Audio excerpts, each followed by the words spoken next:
சொன்ன மாதிரி சிறு வயசுலேருந்து எனக்கு சினிமா துறை மேலே மிகப்பெரிய ஆர்வம் இருந்தது. என்னுடைய ஃப்ரிட்ஜில் பார்த்தீங்கன்னா ஒரு பக்கம் வந்து ஷாருக் கான், ஒரு பக்கம் சல்மான் கான், 2 பேரோட படம் ஒட்டி வச்சுருப்பேன்.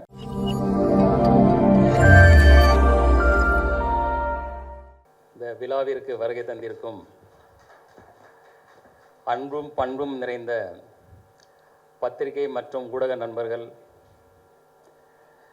மற்றும் இந்த படத்தின் இயக்குனர் டைரக்டர் திரு துரை செந்தில்குமார் அவர்கள் மற்றும் இந்த படத்தின் இசை அமைப்பாளர் திரு ஜிப்ரான் அவர்கள், என்றும் என்னோடு நட்போடு இருந்து வரும் வியாபாரிகள் சங்க தலைவர் திரு விக்ரமராஜா அவர்களே, இந்த படத்தில் பணியாற்ற அத்தனை டெக்னீஷியன்களுக்கும் மற்றும் என்மேல் மிகுந்த அன்பும் மிகுந்த ஒரு எதிர்பார்ப்பும் ஒரு அதீத நம்பிக்கையோடு இருக்கும் என்னுடைய ரசிக பெருமக்களும், இந்த நேரத்தில் அனைவருக்கும் என் பணிவான அன்பான வணக்கத்தை தெரிவித்துக் கொள்கிறேன். லீடர் இந்த படத்தோட டைட்டில் பார்த்ததும் எல்லாருக்கும் என்ன தோணுனா, இது ஒரு அரசியல் சார்ந்த படமா இல்லை இது ஒரு எந்த மாதிரி படம்னு ஒரு ஃபஸ்ட்டு ஒரு கொஸ்டின் வரும்.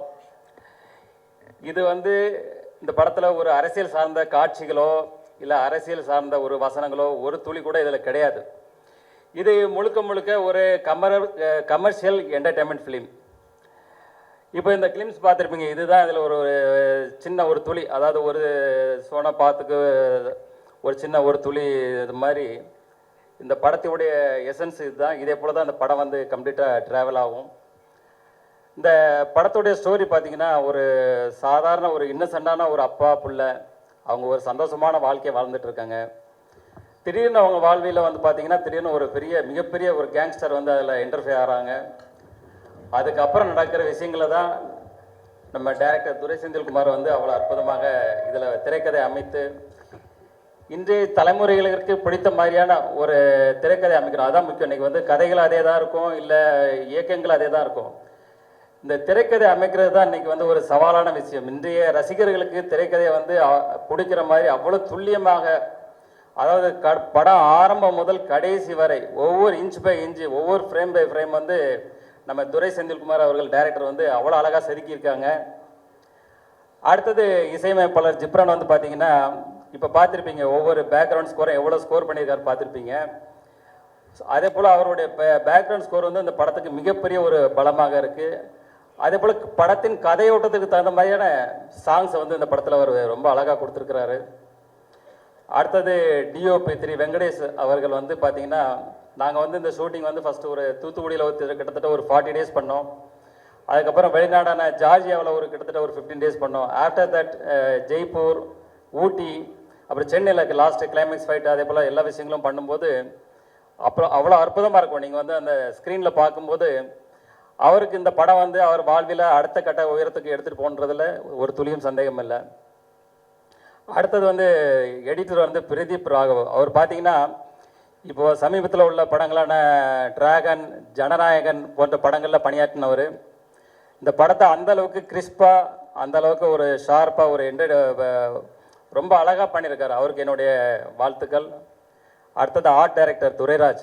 அவர் வந்து பார்த்திங்கன்னா, இது செட்டாக இல்லை நிஜமாகவே அப்படி இருந்ததான்ற அளவுக்கு தான் ஒரு வியப்பாக இருக்கும். அந்தளவுக்கு ஒரு யதார்த்தமான ஒரு செட் அமைச்சு அவர் சிறப்பாக பணியாற்றியிருக்காரு. அவருக்கு என்னுடைய வாழ்த்துக்கள். இதில் அடுத்த ரொம்ப இன்ட்ரெஸ்டிங்கான ஒரு பர்சன் யாருன்னு பார்த்தீங்கன்னா, எங்கள் செட்லேயே வந்து மகேஷ் மேத்யூ ஸ்டன் மாஸ்டர். அவர் வந்து பார்த்திங்கன்னா செட்டுக்கு வரும்போதே ஒரு ட்ராக்கு, ஒரு ஜாக்கெட் போட்டு ஒரு காலேஜ் ஸ்டூடெண்ட் மாதிரி ஒரு அப்படி ஒரு பவர்ஃபுல்லாக வருவார். அவர் வந்தாலே செட்டில் எல்லாருக்குமே ஒரு எனர்ஜி, ஒரு பவர் வந்துடும். ஏன்னா தலைவர் வந்து பார்த்தீங்கன்னா இப்போ தான் காந்தாரா 2ல் முடிச்சுட்டு வந்திருக்கிறாரு. அதில் பார்த்துருப்பீங்க அவர் என்ன வேலை பண்ணி வச்சுருக்கிறாருன்னு. ஸோ இந்த படத்துலையும் அதே போல் சில வேலைகள்லாம் பண்ணியிருக்காரு. உங்களுக்கு ரொம்ப பிடிக்கும்னு நினைக்கிறேன். கண்டிப்பாக நீங்கள் ரசிப்பீங்க. அடுத்தது சிறு வயசுலேருந்து எனக்குள்ள ஆசைகளை சொல்லிட்டார் சார். வந்து நான் பேசலான்னு அதுக்கு முன்னாடி சார் சொல்லிட்டார், இருந்தாலும் சொல்கிறேன். சொன்ன மாதிரி சிறு வயசுலேருந்து எனக்கு சினிமா துறை மேலே மிகப்பெரிய ஆர்வம் இருந்தது. என்னுடைய ஃப்ரிட்ஜில் பார்த்தீங்கன்னா ஒரு பக்கம் வந்து ஷாருக் கான், ஒரு பக்கம் சல்மான் கான், 2 பேரோட படம் ஒட்டி வச்சுருப்பேன். அப்போ என் தாயார்கிட்ட அவரை சொல்வேன், நான் ஒரு நாள் இதே போல் ஒரு நடிகர் ஆவேன் அப்படின்னு சொல்லும்போது தாயார் வந்து சிரிச்சுட்டு சந்தோஷம்னு சொல்லுவாங்க. ஆனால் என்னுடைய சூழ்நிலை வந்து என்னுடைய ஃபேமிலி பிஸ்னஸ், என்னுடைய தந்தையார் மேலே நான் மிகப்பெரிய பக்தியும் மிகப்பெரிய ஒரு மரியாதை உள்ளவன்.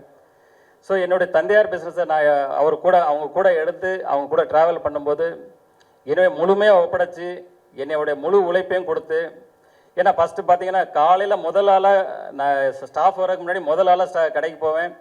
கடை வேலையை முடித்து லாஸ்ட்டாக தான் நான் வந்து கடைசி ஆளாக தான் நான் வந்து போவேன்.